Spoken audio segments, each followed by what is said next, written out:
April 15th, Jonathan helps David. 1 Samuel 20, verse 1. Then David fled from Noath and Ramah, and went and said to Jonathan, "What have I done?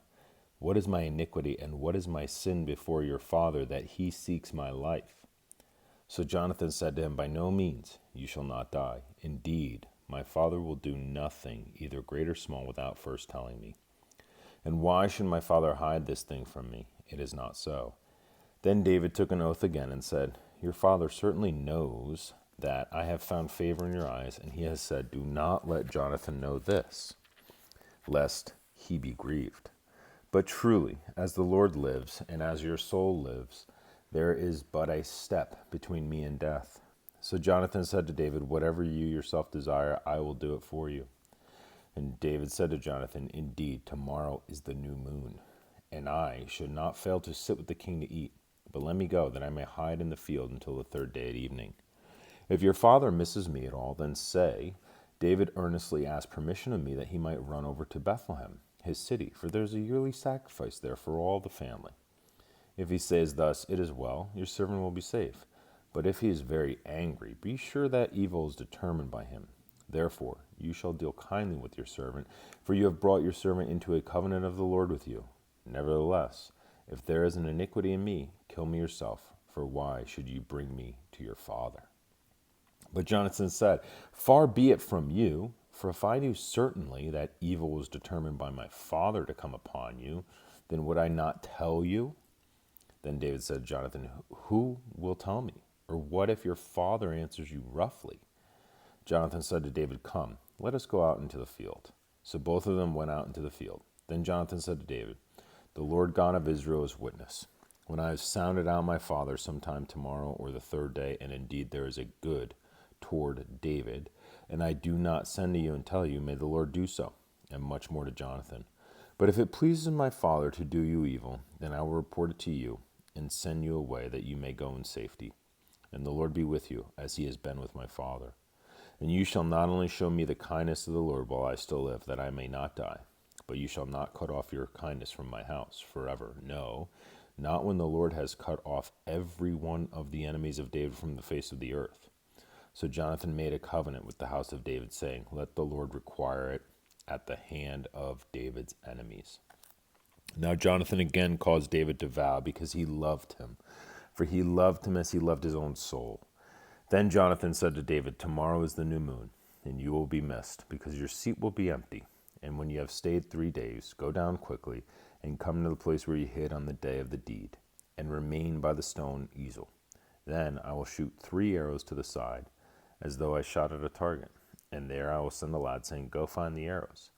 If I have expressly say to the lad, 'Look, the arrows are on this side of you, get them and come,' then, as the Lord lives, there is safety for you and no harm. But if I say thus to the young man, 'Look, the arrows are beyond you,' go your way, for the Lord has sent you away. And as for the matter which you and I have spoken of, indeed the Lord be between you and me forever." Then David hid in the field. And when the new moon had come, the king sat down to eat the feast. Now the king sat at his seat, as at the other times, on a seat by the wall. And Jonathan arose, and Abner sat by Saul's side, but David's place was empty. Nevertheless, Saul did not say anything that day, for he thought, "Something has happened to him. He is unclean. Surely he is unclean." And it happened the next day, the second day of the month, that David's place was empty. And Saul said to his son Jonathan, "Why has the son of Jesse not come to eat, either yesterday or today?" So Jonathan answered Saul, "David earnestly asked permission of me to go to Bethlehem. And he said, 'Please let me go, for our family has a sacrifice in the city, and my brother has commanded me to be there. And now, if I have found favor in your eyes, please let me get away and see my brothers.' Therefore he has not come to the king's table." Then Saul's anger was aroused against Jonathan, and he said to him, "You son of a perverse, rebellious woman, do I not know that you have been chosen the son of Jesse to your own shame, and to the shame of your mother's nakedness? For as long as the son of Jesse lives on the earth, you shall not be established, nor your kingdom. Now therefore send and bring him to me, for he shall surely die." And Jonathan answered Saul his father and said to him, "Why should he be killed? What has he done?" Then Saul cast a spear at him to kill him. but which Jonathan knew that it was determined by his father to kill David. So Jonathan arose from the table in fierce anger and ate no food the second day of the month, for he was grieved for David because his father had treated him shamefully. And so it was in the morning that Jonathan went out into the field at the time appointed with David, and a little lad was with him. Then he said to his lad, "Now run, find the arrows which I shoot." As the lad ran, he shot an arrow beyond him. When the lad had come to the place where the arrow which was Jonathan had shot, Jonathan cried out after the lad and said, "Is not the arrow beyond you?" And Jonathan cried out after the lad, "Make haste, hurry, do not delay." So Jonathan's lad gathered up the arrows and came back to him. But the lad did not know anything. Only Jonathan and David knew of the matter. Then Jonathan gave his weapons to his lad and said to him, "Go, carry them to the city." As soon as the lad had gone, David arose from a place toward the south, fell on his face to the ground, and bowed down 3 times. And they kissed one another, and they wept together, but David more so. Then Jonathan said to David, "Go in peace, since we have both sworn in the name of the Lord, saying, 'May the Lord be between you and me, and between your descendants and my descendants forever.'" So he arose and departed, and Jonathan went into the city. Now David came to Nob, to Ahimelech the priest, and Ahimelech was afraid when he met David, and said to him, "Why are you alone, and no one is with you?" So David said to Ahimelech the priest, "The king has ordered me on some business, and said to me, 'Do not let anyone know about the business on which I send you, or which I have commanded you. And I have directed my young men to such and such a place. Now therefore, what have you on hand? Give me 5 loaves of bread in my hand, or whatever can be found." And the priest answered David and said, "There is no common bread on hand, but there is only holy bread, if the young men have at least kept themselves from women." Then David answered the priest and said to him, "Truly, women have been kept from us about 3 days since I came out. And the vessels of the young men are holy, and the bread is in effect common, even though it was consecrated in the vessel this day." So the priest gave him holy bread, for there was no bread there but the showbread, which had been taken from before the Lord, in order to put hot bread in its place on the day when it was taken away.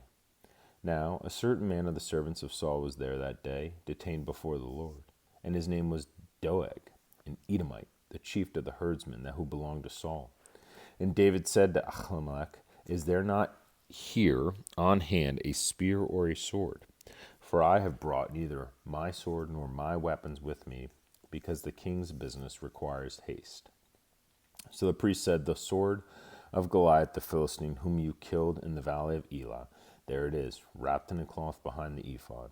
If you will take that, take it, for there is no other except that one here."